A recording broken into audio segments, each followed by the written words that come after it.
Baby in one end, brush in the other. Let's slay this look in an hour. I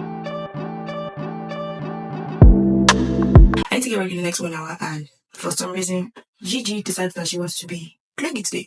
So I want to do my makeup with her and see if you can get through this within 1 hour. Let me set the timer. Set the timer.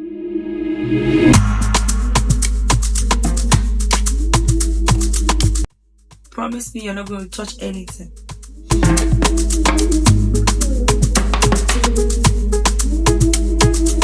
What is doing makeup without music, right?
One thing I know for sure is that even if I'm carrying a baby, I can still do my makeup.